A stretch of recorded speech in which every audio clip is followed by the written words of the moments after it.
We live again. Who is it? Who is it? PlantPoweredBrothaz, baby. Us. We are back for another episode, everybody. Today we have an amazing person we're going to interview, our boy Gerald. He's actually, not only is he into personal training, he's actually a raw vegan and fruitarian. So he's going to give us some great knowledge about that. He's going to share his journey, how he's gotten to this point in his life, and give us some nuggets to share with you guys. So, Monk, come on, let's get it started today. Monk's in the building. We got Monk, we got Coach G. Coach G right here. Come on, and our boy Gerald, man. So Gerald, how long have you been in this vegan lifestyle that you're? This is actually just year 2 for me right now. Oh, so you're fresh. Just Okay. year 2, yeah. Still green. That's right, still green. Still going through the initial struggles, the ups and downs that come with. Let's talk about that. Yeah. So it's fresh, it's raw. Like I'm currently struggling with shedding like all of my old ways in favor of these new ways. And you guys asked me earlier how I got into veganism, and it really was a spiritual decision from the get-go. I was on this path of trying to raise my vibrations, and initially it was through exercise and movement, and then eventually through food. And I started going on that path of superfoods at first, right? When you first get into eating healthy, you're just like, all right, what is the most superfood out there? And let me eat the most of it. I started off, avocados are good for you. But I started off with the paleo. The whole journey started off with the high animal product content, right? Okay. But then the So thing you that like high fat, eat everything. all of that. Eat the heart But disease. losing weight Right. and getting results. So you think this is the thing. So I'm holding that flag, the paleo flag. Right. But the thing was, in 2016, there was this wave of documentaries and this movement of animal liberation information that I got hit with, and I think a lot of people got hit with this wave of, like, a lot of these Netflix documentaries came out, and I saw stuff that I couldn't unsee. Yeah. I mean, in college, when I attended college, my teacher made me watch this movie called Food Inc., where you kind of get a taste kind of of it, taste right. of what's going on, but the later documentaries that came out let you see the average thing that's going on in every farm. Yeah. See, the problem with the shallow diets that you were talking about Yeah. is they're all about looks. Exactly. It's not about health or anything else deeper than I want to lose some weight. It has nothing to do with health. So that's why people end up getting surgery and doing all this other stuff, because they're not looking at the big picture and the most important part of this intake, our food intake, which is health. Yeah. You focus on health, you can never go wrong. So that was a big part of the letdown with the fitness industry. So I've been in fitness for 7 years, and I got into it because I turned my life around through fitness, and I wanted to do that for other people. And when you realize that what's really going on in the fitness industry, and it's basically a commercialized form of selling animal products in the form of powders, and what has been done through the bodybuilding industry, giving us this image of what fitness is, without even realizing that bodybuilders got a low lifespan. So we're getting bamboozled. We're getting bamboozled. I was very disappointed with that. I say this, and I always say this. You can, when you go look at the average, or look at bodybuilder deaths. I did, yeah. But we gotta get this straight, because I'm a bodybuilder. No. You're changing the game. You're changing the game. We're talking about the unhealthy Right. version of bodybuilding. Not only what they eat, also what they take. Mainstream established. Right. Mainstream establishment right now, because understand that. I'm saying you always paint with a broad stroke. I mean, broad No. That's a portion of it. Yeah, Like, I gotta stand up for my people right yeah, here. but the fitness industry wholesale, the information that they're using to sell the products is coming from the scientifically funded corporations like Dairy Inc., Monsanto Inc. is giving us the information of what we think about protein and what's required with food. It's all been given to us by corporate protein, entities. whenever it's mentioned, always has meat attached to it. So here comes the awakening. Here's the big thing that flipped it for me is meeting people who are defying what you learned. Right. Meeting people who are doing it differently. That flipped my whole mindset. He mentioned the name earlier, this guy named Orville Douglas, who on Facebook is doing 30-day fruit fasts for thousands of people. He's a good and people. not only does he look ripped, but he's helping people heal tons of diseases. So that really, and every other month or so, And he's probably gonna see this. So what's up? What's going on, Orville? Yeah. So shout out to Orville, man, because he flipped my mind frame of, okay, look how he looks, Right. look how he trains, and he made me realize that it's how you train that will define like what you look like. And what you eat is up to you. You can fuel that body however you want. Yeah. It's gonna look how you work. Exactly. Now, what's the other goal? What's the deeper goal? Because my goal isn't to look the best. My goal is to do what I love for as long as possible.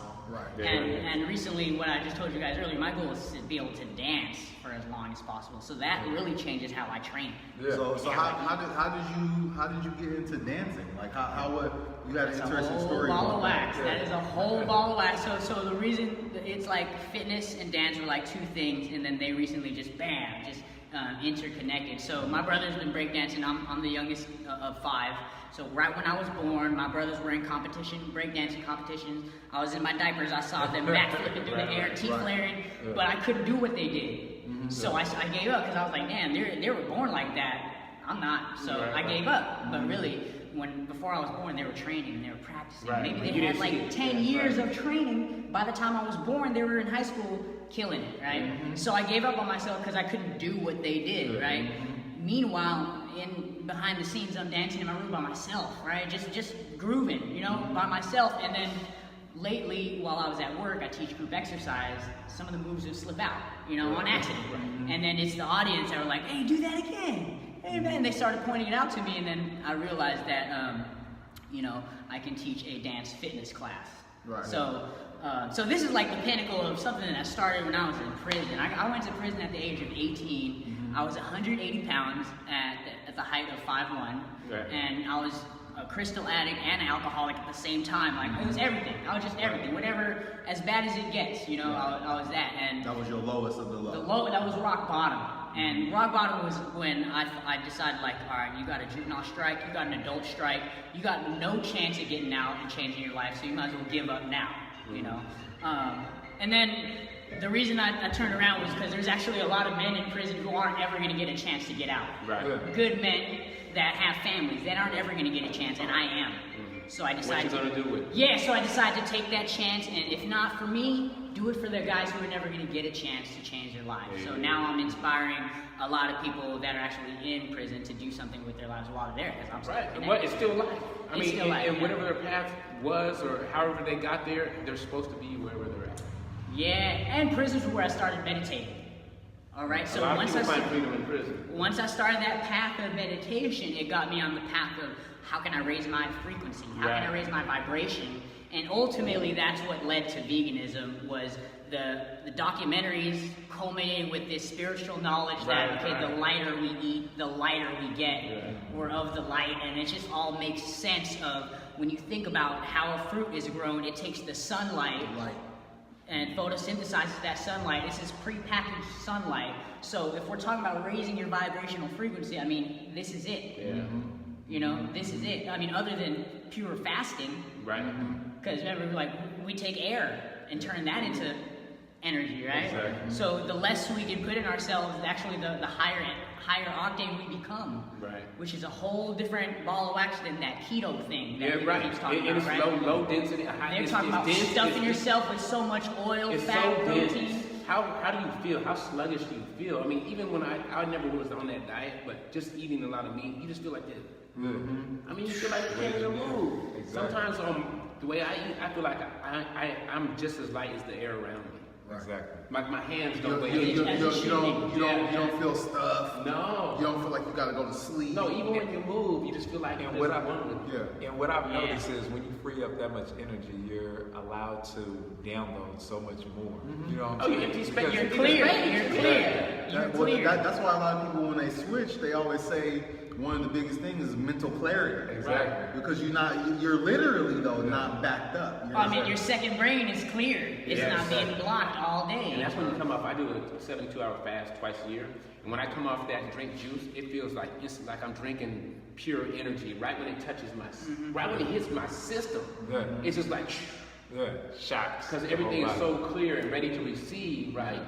Isn't Right that when it crazy? hits, Man? yeah, Isn't that it's crazy how when you quit something totally, and give yourself like a month off of it, and then you do it again, you can see if it's really bad or good, right? Yeah. Like either Sugar if you do it with fruit juice and then eat nothing and then drink fruit juice, you feel what it really is. Right, It exactly. ain't hurting your liver, this is gas for my car, right? Or if you quit dairy for a month, drink the dairy, is it gas or does it just get you gassy? Right. Right? This ain't fuel. They got us thinking that that's fuel. They had me drinking milk to play basketball, like thinking that Making this it is- strong. Yeah, it's gonna make me stronger and faster. It gave me more asthma. I was drinking that in the 70s when I was in elementary school. They were giving us milk. Yeah. Yeah, they Back then, Yeah. here, drink your milk. Yeah. It's gonna do this, this, and this for you. Yeah. Yeah. And I always wondered why it just was all filmy in your mouth. It's just like mucus. It's mucus. You know what I'm saying? It's already mucus. Milk doesn't quench your thirst at all. No. So right now you're on your raw vegan fruitarian Yeah. journey. So how's that So going? here's the important thing about that is the thing that gets people to stumble and falter when they're trying to adopt a totally different Lifestyle. eating lifestyle is you can't adopt this new lifestyle under the mind frame of the high protein diet, right? Of that old way of thinking. You can't go to fruitarianism and still be thinking, where am I going to get my protein? Right. Because we are shifting our whole paradigm. To go fruitarian is to understand that the amino acids in the fruit are more readily available than anything that you can eat from a cooked food. Right. Yeah. That to break the protein down into amino acids, reformulate that into protein is hard for our bodies. So you over there counting grams of protein, you're going one step forward and 10 steps back. Well, this is the one thing too is you got to remember when something is denatured, It's not even usable. it becomes toxic, and most of the protein supplements that we take are actually denatured. And whenever you cook something past a certain temperature, you also denature the proteins too as well as the digestive enzymes and all the stuff that goes into being able to digest food. So, along to what you're saying, naturally, fruit is the most readily available, bioavailable stuff that we can eat. Yeah. Yeah, so when people try to either think about getting protein from fruit or they try to adopt this perfection mindset, that also will lead to crashes. And I know because I'm struggling with that right now is when I took the Orville Douglas 30-day fruit challenge, I lasted about 10 days. What happened when you crash? And I never felt this good, right? I never felt such high energy, right? But trying to be perfect with myself, you gotta understand, Orville was 17 years vegan, then 8 years vegetarian, then vegan, then 5 years fruitarian. Like, he took years and years and years to step himself to this mental level. So his 30-day fast isn't to convert you, it's to let you see the power. Experience. Now, Yeah. how are we gonna step ourselves to that? We have to give ourselves time.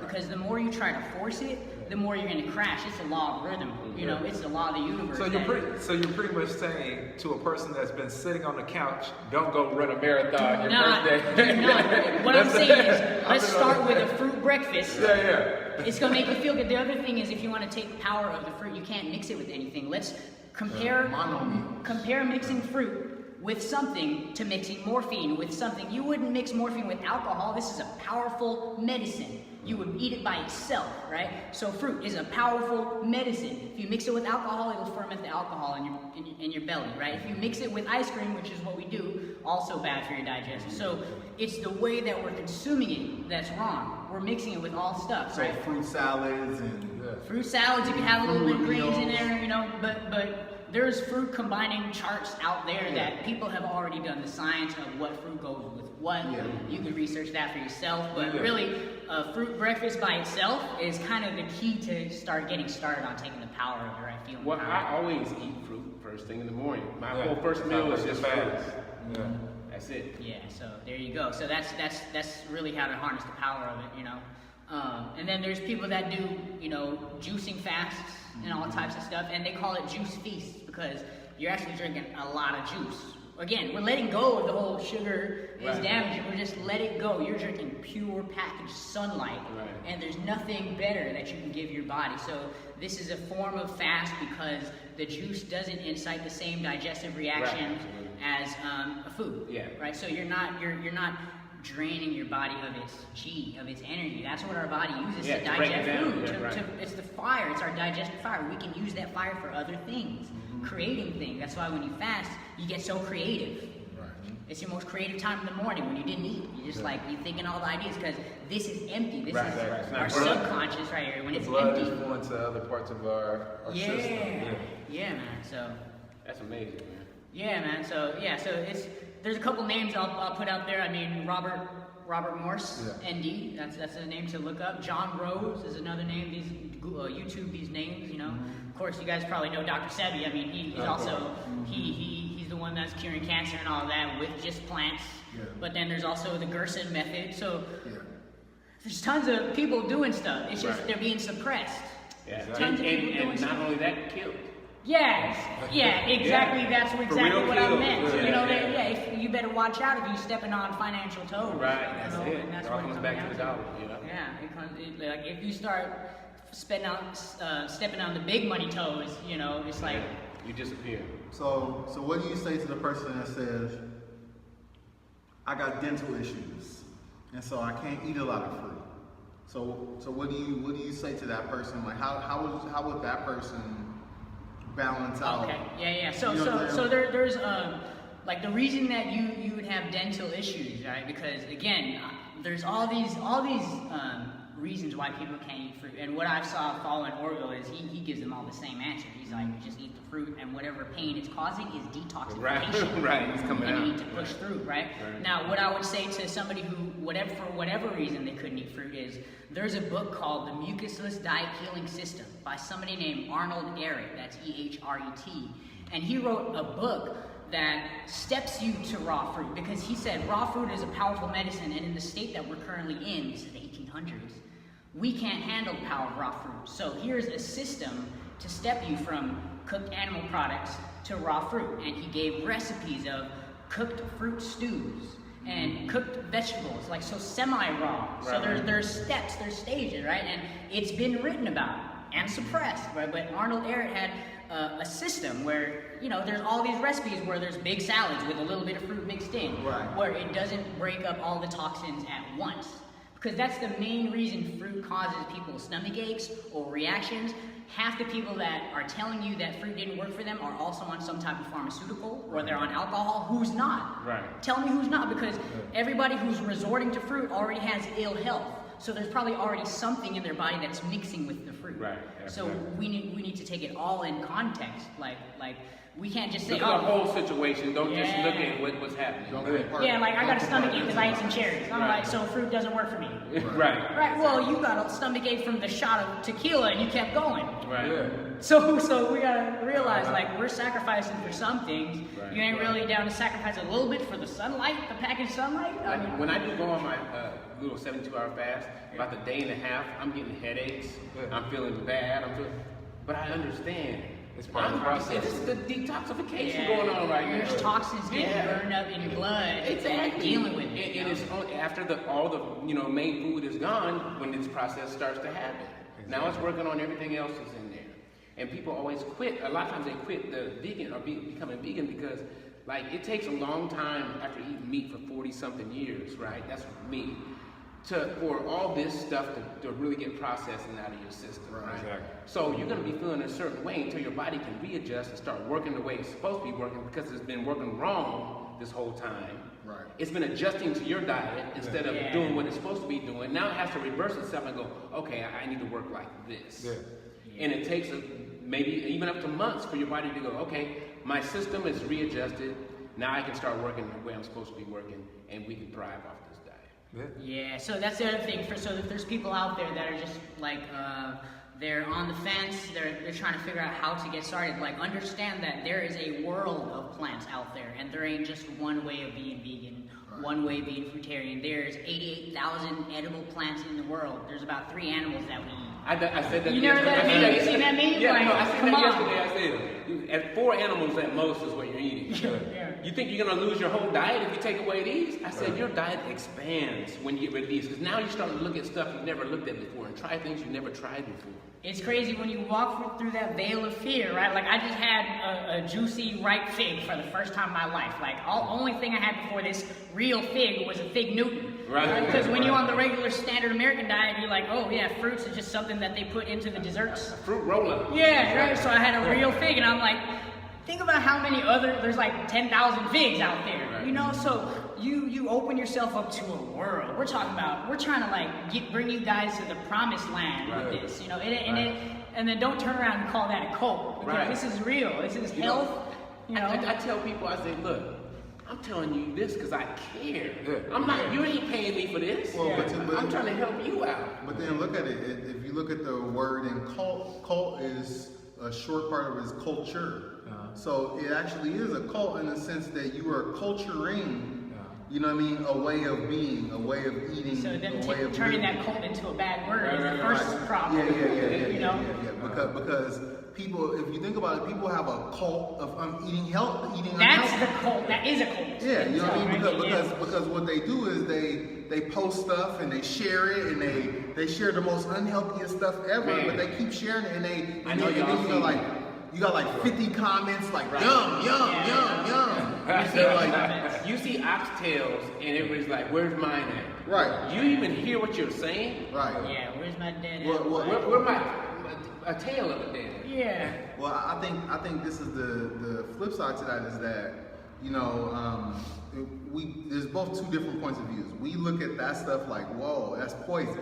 Yeah. And they look at that like yum. Right. And That's where they're like at. I had my brother tell me the other day, he was like, that nasty shit you be posting on Facebook, and I'm like, well, you think that, but everybody else thinks that it's good and they enjoy it. You know what I mean? So I think it does have a lot to do with your mind frame. But you also got to think about their taste buds too. Like it might really be nasty to them because their taste buds are That just goes back to the acidic alkaline thing, Yeah, right? yeah. You're Your adjusted taste to buds are so- acidic. Your taste buds change in like what they say 2 weeks. Yeah. Oh yeah. You change your diet, and then you know when I know the biggest difference is I can eat raw kale, I can eat raw stuff And taste the flavor. and You're alkalized. That's what's going on with that. I think and other people can't do it, you know. Yeah. We getting ready to lose battery, so let's I go think because we want to get this And if I can information. plug in a battery, there's a battery. I got a battery. You can just plug it in right there. Oh, is it plug in? Yeah, I think let's just get your information out there where they Yeah. can find you and stuff, Alright. because we don't want to end without doing this. Right. So Yeah. Gerald, where can they find you? Well, right now I got a self-help show that I do on Instagram every other day, so that would be the best place to find me. And the Instagram is @based in the plants, and all the words are separated by underscore. Okay, so base underscore in underscore plants. plants. Underscore. The plants. Yeah, it's all the words are separated by underscore. Okay. Alright. Based in the plants. Yep. Okay, you can find me on Instagram at I Am Vegan Monk and on Facebook Vegan Monk. You can find me on Instagram as plant, PLANT, the letter B, fit1. And you can find me, Cat Fitness 3 on Instagram and Cat Fitness on Facebook. Guys, make sure you're subscribing, you're liking the video, also sharing it. And every week on normally Tuesdays, we're gonna have this video posted on our YouTube channel, PlantPoweredBrothaz with a Z. BROTHAZ. AZ. And follow our page on Instagram as well, PlantPoweredBrothaz with a Z. And we'll see you guys next week. One thing before we get out, what do you want to leave them with, Gerald? Yeah, just be good to yourself, man. I mean, that's what this whole path is about. It's about being better to yourself. All right, so that's what that's what it all starts on your plate. Self-love, right? You know, self-love starts on your plate. You know, that's And it. don't forget to eat fruit that got seeds in it too. These are some seeds. Seeded Where fruit. did you find that? Oh, Because I got these from the farmer's market. there you go. Because actually, a lot of grocery stores do not have seeded grapes anymore. GMO. Yeah. I just found some seeded watermelon over at Sprouts. Crazy enough, like all the time. Where? Which Over- Sprouts? I need to hit that. All right, well, we get into another conversation. Y'all have a beautiful day, and we're going to see you next Tuesday. Yep. Boom. Like, share it. Have a good day. All right, peace, y'all. We'll see you later. Peace.